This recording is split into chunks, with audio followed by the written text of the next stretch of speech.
Hello students, जैसा कि आप लोगों का मंडे को नई तालीम का एग्ज़ाम है, तो मैंने सोचा कि आप लोगों को हर यूनिट से कुछ इम्पॉर्टेंट क्वेश्चंस बताना चाहिए।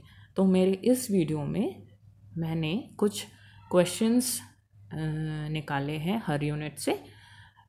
उसके बारे में हम जानते हैं। अगर आपको उन क्वेश्चंस पे कुछ डाउट हो तो आप मुझे कमेंट बॉक्स पे लिख सकते हैं। So let's start. These questions are unit wise.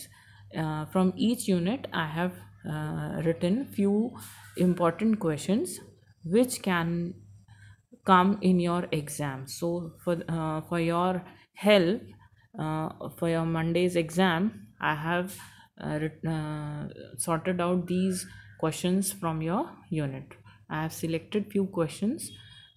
Maybe it is of your maybe it is of some help to you. If you are not able to answer something, or if you want any help from my side, you can please write it down in the comment box. All the best for your exams. Let's start. Unit 1. Explain the concept of teacher autonomy. Explain the concept of teacher autonomy and also explain the factors affecting teacher autonomy. Explain the factors which affect teacher autonomy and explain the role of teacher autonomy in enriching learning situations. Explain the concept of accountability with special reference to teacher accountability. Explain various types of accountability and throw light on teacher accountability. Explain accountability and its functions. You can see all these questions are full questions that that will contain full 16 marks. शिक्षक स्वायत्तता की अवधारणा को समझाइए। शिक्षक स्वायत्तता की अवधारणा को स्पष्ट करें। शिक्षक स्वायत्तता को प्रभावित करने वाले कारकों को की भी व्याख्या करें। उन कारकों की व्याख्या करें जो शिक्षक स्वायत्तता को प्रभावित करते हैं और शिक्षण स्थिति को समृद्ध करने में शिक्षक स्वायत्तता की भूमिका की व्याख्या करें। शिक्षक जवाबदेही के विशेष संदर्भ के साथ जवाबदेही की अवधारणा को समझाइए। विभिन्न प्रकार की जवाबदेही बताएं और शिक्षक जवाबदेही पर प्रकाश डालें। जवाबदेही और उसके कार्यों की व्याख्या कीजिए। आपने देखा इस यूनिट में दो इम्पॉर्टेंट टॉपिक है, एक शिक्षक स्वायत्तता और शिक्षक जवाबदेही, teacher autonomy and teacher accountability. तो इन दो टॉपिक्स पे ये 6 क्वेश्चंस फ्रेम किए जा सकते हैं। Next unit, explain the process of education. Explain in detail various modes of education. Throw light on the process of inclusiveness of school education. Compare formal, non-formal and informal education. Differentiate face-to-face and distance education. Write short notes on number 1, education as an activity or process. Number 2, distance education. And number 3, need of school for all children. तो इस unit पे हमको full questions के साथ कुछ short notes भी आ सकते हैं या फिर डिफरेंशिएट यानी कि कंपैरेटिव स्टडी भी आ सकता है। तो जब कंपेयर करें फॉर्मल, नॉन फॉर्मल और इनफॉर्मल एजुकेशन को, तो उसके साथ एग्जाम्पल्स ज़रूर दें। शिक्षा की प्रक्रिया बताइए। शिक्षा के विभिन्न तरीकों के बारे में विस्तार से बताएं। स्कूली शिक्षा की समावेशिता की प्रक्रिया पर प्रकाश डालें। औपचारिक, गैर औपचारिक और अनौपचारिक शिक्षा की तुलना करें। इसमें आपको एग्जाम्पल्स देने हैं। अंतर को आमने सामने और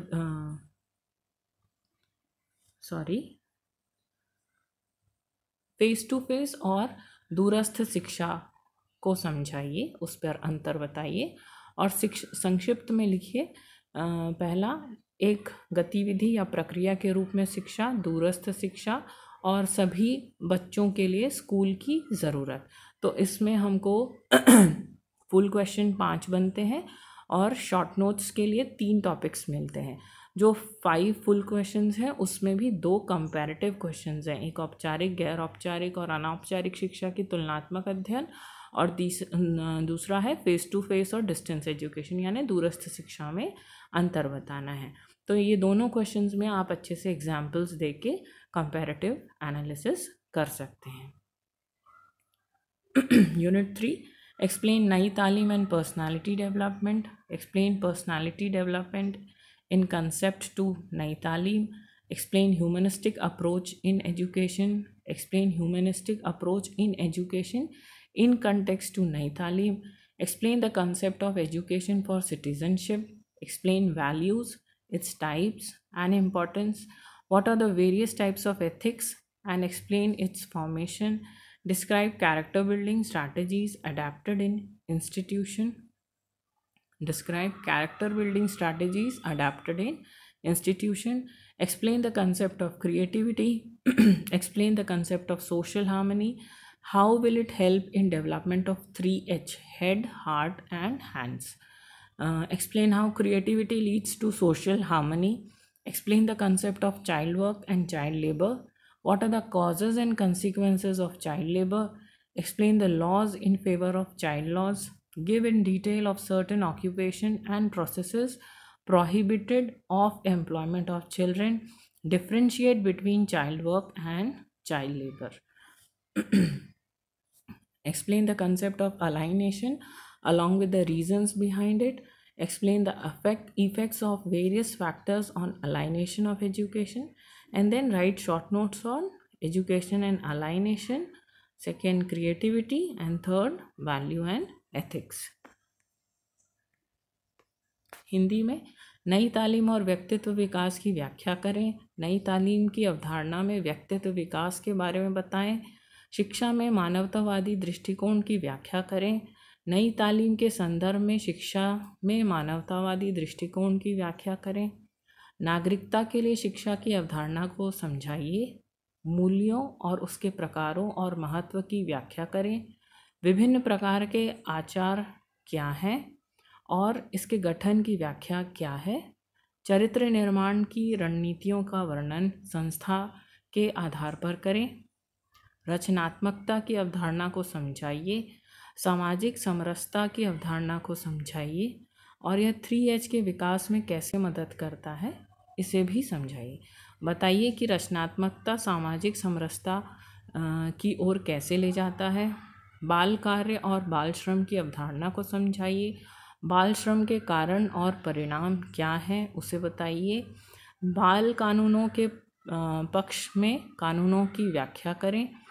बच्चों के रोजगार पर निषिद्ध कुछ व्यवसाय और प्रक्रियाओं के बारे में विस्तार से बताएं। बाल कार्य और बाल श्रम में अंतर स्पष्ट कीजिए। अलगाव की अवधारणा को समझाइए इसके पीछे के कारणों के साथ। शिक्षा के अलगाव पर विभिन्न कारकों के प्रभाव की व्याख्या कीजिए। और संक्षिप्त में लिखने के लिए 3 टॉपिक्स हो सकते हैं: शिक्षा और अलगाव, रचनात्मकता और मान और नैतिकता। Then comes Unit 4. Explain the concept of curriculum. Explain the concept of curriculum and explain its relevance in the lives of children. Explain principles of curriculum development. Explain the concept of sensitization of students on global issues. Explain education in non-violent classroom. Write short notes on inequity, poverty, climate change, global warming, value crisis, food and energy crisis. पाठ्यक्रम की अवधारणा को समझाइए। पाठ्यक्रम की अवधारणा को समझाइए और बच्चों के जीवन में इसकी प्रासंगिकता को समझाइए। पाठ्यक्रम विकास के सिद्धांत बताइए। वैश्विक मुद्दों पर छात्रों के संवेदीकरण की अवधारणा को समझाइए। अहिंसक कक्षा में शिक्षक की व्याख्या करें। संक्षिप्त में लिखें: नंबर 1 अन्याय, नंबर 2 दरिद्रता, नंबर 3 जलवायु परिवर्तन, 4 वैश्विक तापमान और 5 मूल्य संकट एवं खाद्य और ऊर्जा संकट। Unit 5. Explain the concept of community service with its implication. Explain the concept of national integration. Explain national integration in context to Nai Talim. Explain value education in context to Nai Talim. Explain the concept of disaster management. Explain significance of community participation in disaster management. अपने निहितार्थ के साथ सामुदायिक सेवा की अवधारणा को समझाइए। राष्ट्रीय एकीकरण की अवधारणा को समझाइए।